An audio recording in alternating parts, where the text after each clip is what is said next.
എന്റെ കൂടെ നന്ദഗോപാൽ കൂടി. നന്ദഗോപാൽ, ഇപ്പോൾ രാവിലെ ഇദ്ദേഹത്തിന്റെ ഒരു ബന്ധുവുമായി സംസാരിച്ചിരുന്നല്ലോ. അദ്ദേഹം എന്താണ് പറഞ്ഞത്? അയാളുടെ വീട്ടിലേക്ക് കൊലപാതകത്തിന് ശേഷം വന്നു, അവിടെ നിന്ന് ആരെ കാണാത്തതുകൊണ്ട് അവിടെ നിന്ന് പോയി കളഞ്ഞെന്നും മറ്റൊക്കെ അദ്ദേഹം പറഞ്ഞായി കണ്ടു. അപ്പൊ ഇനിയും ഇയാൾ ക്രൈം ചെയ്തേക്കാമെന്നുള്ള ഭീതി എന്തുമാത്രം കാര്യമായിട്ട് അവിടെ ഉണ്ട് നന്ദഗോപാൽ?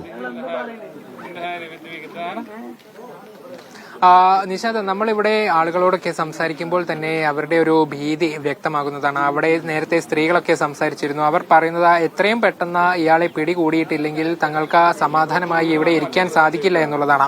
2 മാസമായി ഇയാൾ ജാമ്യ വ്യവസ്ഥയൊക്കെ ലംഘിച്ചുകൊണ്ട് ഇവിടെ എത്തിയിട്ടുണ്ട്. ഈ കാലയളവിലൊക്കെ ഇയാൾ പലതവണ സ്ത്രീകളെ ഭീഷണിപ്പെടുത്തിയിട്ടുണ്ട്. കൊടുവാളൊക്കെ കാണിച്ചാണ് സ്ത്രീകളെ ഭീഷണിപ്പെടുത്തിക്കൊണ്ടിരുന്നത്.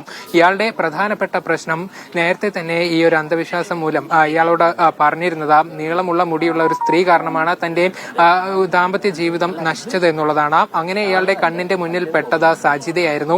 അങ്ങനെയാണ് 2019 സജിതയെ വീട്ടിൽ കയറി കഴുത്തറുത്ത കൊലപ്പെടുത്തിയത്. പിന്നാലെ ഈ സുധാകരന്റെ അമ്മയെയും കൊലപ്പെടുത്തുമെന്നുള്ള ഭീഷണിയും ഇയാൾ മുഴക്കിയിരുന്നു. അപ്പോൾ അവരെയാണ് ഇന്നലെ ഇത്തരത്തിൽ ക്രൂരമായി വെട്ടിക്കൊലപ്പെടുത്തിയത്. ഇതോടെ നാട്ടുകാർ വലിയ ഭയത്തിലാണ്. കാരണം ഇയാൾ പറഞ്ഞതുപോലെ ചെയ്യുന്നു എന്നുള്ളതാണ് നാട്ടുകാർ പറയുന്നത്.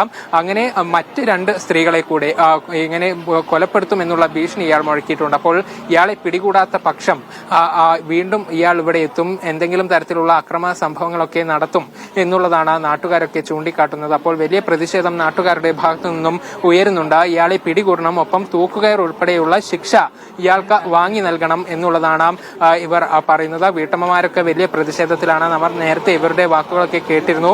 ഈ സുധാകരന്റെ മക്കൾക്ക് ജോലി നൽകണം, ഒപ്പം ഈ പ്രതിക്ക് തക്കതായ ശിക്ഷ നൽകണം. ഇവരുടെ ആവശ്യങ്ങൾക്ക് സർക്കാർ അനുകൂല തീരുമാനം സ്വീകരിച്ചില്ലെങ്കിൽ മൃതദേഹം സംസ്കരിക്കാൻ സമ്മതിക്കില്ല എന്ന ഒരു നിലപാടിലാണ് നാട്ടുകാരുള്ളത്. ഏതായാലും അന്വേഷണം ഇപ്പോഴും പുരോഗമിച്ചുകൊണ്ടിരിക്കുകയാണ്. തിരച്ചിൽ പരിസരത്തൊക്കെ നടക്കുകയാണ്. ഈ നിൽക്കുന്ന ഒരു പ്രദേശത്താണ് ഇത്തരത്തിൽ ഈ പോത്തുണ്ടി ഭാഗത്തെ ഭോയൻ കോളനി, ഇവിടെയാണ് ഇന്നലെ ഈ ഒരു ആക്രമണ സംഭവം ഒക്കെ നടന്നിട്ടുള്ളത്. ഇവിടെ നിന്നും സമീപത്തൊക്കെ മലകളുണ്ട്, വനങ്ങളുണ്ട്. ഇവിടെയൊക്കെ നന്നായിട്ട് അറിയുന്ന ഒരു വ്യക്തിയാണ് ഈ ചെന്താമരൻ എന്ന് പറയുന്നത്. അപ്പോൾ ഇയാൾ ഇവിടെ എവിടെയെങ്കിലുമായിട്ട് ഉണ്ടാകുമെന്നുള്ള കാര്യം ഉറപ്പിച്ചു പറയുകയാണ് നാട്ടുകാർ.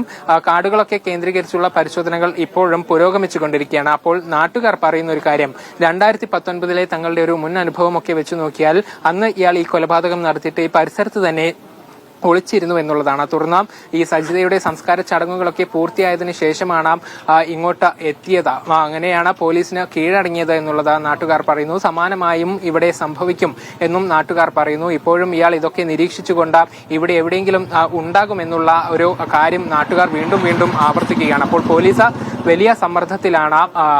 ഇയാളെ എത്രയും പെട്ടെന്ന് പിടികൂടിയിട്ടില്ലെങ്കിൽ നാട്ടുകാരുടെ പ്രതിഷേധം വർദ്ധിച്ചു വരികയാണ്. ഓരോ മണിക്കൂറിലും ഇയാളെ കിട്ടാതാകും തോറും നാട്ടുകാരുടെ ഭാഗത്തുനിന്നുള്ള പ്രതിഷേധം കൂടെ വർദ്ധിക്കുകയാണ്. അപ്പോൾ എത്രയും പെട്ടെന്ന് ഇയാളെ പിടികൂടുക എന്നൊരൊറ്റ ലക്ഷ്യത്തിലാണ് പോലീസ് പ്രവർത്തിച്ചു കൊണ്ടിരിക്കുന്നത്. പക്ഷേ പോലീസിന്റെ ഭാഗത്തുനിന്ന് വന്ന ഗുരുതര വീഴ്ച കൂടെ ഇവിടെ എടുത്തു പറയേണ്ട കാര്യമാണ്. അതായത് 2023 ഇയാൾ ജാമ്യ വ്യവസ്ഥ ലംഘിച്ചുകൊണ്ടാണ് ഇവിടേക്ക് എത്തിയത്.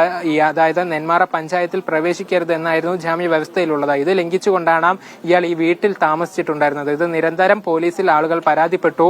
പോലീസിന് ഇതിനെക്കുറിച്ച് കൃത്യമായ അറിവുണ്ടായിരുന്നു. പക്ഷേ പോലീസ് കാര്യമായ നടപടിയൊന്നും സ്വീകരിച്ചില്ല. മറിച്ച് ഇയാളെ സ്റ്റേഷനിലേക്ക് വിളിച്ചു വരുത്തി പറഞ്ഞു വിടുകയായിരുന്നു. അപ്പോൾ പോലീസ് അന്ന് തന്നെ ഏതെങ്കിലും തരത്തിലുള്ള നടപടികൾ സ്വീകരിച്ചിരുന്നെങ്കിൽ ഇന്ന് ഈ ഒരു മരണം ഒഴിവാക്കാമായിരുന്നു എന്നുള്ളതാണ് നാട്ടുകാർ പറയുന്നത്. ഏതായാലും പ്രതിയെ പിടികൂടാൻ തന്നെ പറ്റും, ഉടൻ തന്നെ പിടികൂടാൻ സാധിക്കുമെന്നുള്ള ഉറച്ച വിശ്വാസത്തിലാണ് പോലീസ് ഉള്ളത്.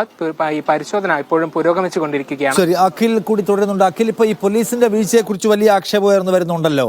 ADGP ആവട്ടെ റിപ്പോർട്ട് തേടുകയും ചെയ്തിട്ടുണ്ട് തൃശ്ശൂർ SP-യോട്. അപ്പോൾ പോലീസ് ആ കാര്യത്തിൽ ഇയാളൊരു കുഴപ്പം പിടിച്ച കക്ഷിയാണ്, ജാമ്യം കൊടുക്കാൻ പാടില്ല എന്ന് കോടതിയിൽ സ്വീകരിച്ച ശേഷം ആ ഗൗരവം വേണ്ട രീതിയിൽ ഇയാൾ പുറത്തിറങ്ങിയ ശേഷം കാണിച്ചില്ല എന്ന ആക്ഷേപം അവിടെ സീരിയസ് ആയിട്ടുണ്ട്.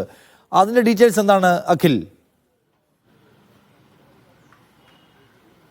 നിഷാദ് പറഞ്ഞതുപോലെ തന്നെ തീർച്ചയായും അത്തരത്തിലൊരു കാര്യം അങ്ങനെ ഉണ്ട് എന്നുള്ളത് തന്നെയാണ്. കാരണം ഇയാൾ കോടതിയിൽ ഇയാളുടെ ജാമ്യം നൽകുന്നത് തടയാൻ വേണ്ടി പോലീസ് നൽകിയ റിപ്പോർട്ട് എന്ന് പറയുന്നത് ഇയാൾ ഇവിടേക്ക് എത്തിക്കഴിഞ്ഞാൽ ക്രമസമാധാന നില തകരും, അതായത് ഇവിടെ വന്നു കഴിഞ്ഞാൽ പ്രശ്നമുണ്ടാകും എന്നുള്ളൊരു കാര്യം തന്നെയാണ്. മറ്റുള്ളവരുടെ ആളുകൾക്ക് ജീവന് ഭീഷണിയുണ്ട് എന്ന കാര്യം തന്നെയാണ് പോലീസ് പറഞ്ഞിരുന്നത്. പക്ഷേ അത് പുറത്തിറങ്ങിയ ശേഷം ഉണ്ടായില്ല എന്ന് വേണം കരുതാൻ. കാരണം 29-ാം തീയതി ഡിസംബർ 29-ാം തീയതി കുടുംബം ഒരു പരാതി നൽകുന്നു. ആ പരാതിയിൽ സ്റ്റേഷനിലേക്ക് വിളിപ്പിച്ച് ഇത്തരത്തിലൊരു താക്കീത് നൽകി വിടുക മാത്രമാണ് ഉണ്ടായത് എന്നുള്ളതാണ് ഏറ്റവും പ്രധാനപ്പെട്ട കാര്യം. ഈ താക്കീത് നൽകി ജയിലിൽ വിട്ടതിന് ശേഷം പിന്നീട് അയാൾ ഈ 5 ദിവസം മുമ്പ് അവിടെ വീണ്ടും എത്തിയിരിക്കുന്നു. പക്ഷേ ആ കാര്യങ്ങളൊന്നും തന്നെ ഈ ബന്ധപ്പെട്ട അധികൃതർ അറിഞ്ഞിട്ടില്ല എന്നുള്ളത് വളരെ ഗുരുതരമായ ഒരു കാര്യം തന്നെയാണ്. അതിനുശേഷം അതായത് ഇയാൾക്ക് ഈ ഒരു പോലീസ് പറഞ്ഞുവെങ്കിലും കോടതി ജാമ്യം നൽകുമ്പോൾ ഇതിൽ ഇളവ് നൽകിയിരുന്നു.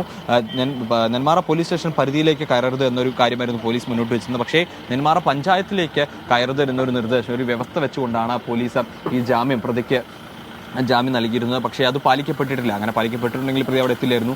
5 ദിവസത്തോളം ആ പ്രതി ആ വീട്ടിൽ, അതായത് കൊലപാതകം നടക്കുന്നതിന് തൊട്ട് മുമ്പ് 5 ദിവസത്തോളം പ്രതി അവിടെ ഉണ്ടായിരുന്നു. അതെന്തുകൊണ്ട് പോലീസ് അറിഞ്ഞില്ല എന്നുള്ളത് വളരെ ഗുരുതരമായ കാര്യമാണ്. അതായത് ഡിസംബർ 29 നൽകിയ ഒരു പരാതി അവിടെ നിലനിൽക്കെ പോലും എന്തുകൊണ്ട് അത്തരത്തിലൊരു പരാതി ഇല്ലെങ്കിൽ പോലും ഈ ജാമ്യ വ്യവസ്ഥ നിലനിൽക്കുമ്പോൾ അയാൾ അവിടെ ഉണ്ടോ എന്ന് ഇടയ്ക്കെങ്കിലും പോയി പോലീസ് പരിശോധിക്കേണ്ടതാണ്. അത്തരത്തിലൊരു ആഴ്ചയിൽ ഒരിക്കലെങ്കിലും പോയി പരിശോധന നടത്തിയിരുന്നെങ്കിൽ പോലും ആ പ്രതി അവിടെയുള്ള കാര്യം പോലീസ് അധികൃതർ അറിയുമായിരുന്നു. അത്തരത്തിലൊരു പരിശോധന പോലും അവിടെ ഉണ്ടായിട്ടില്ല.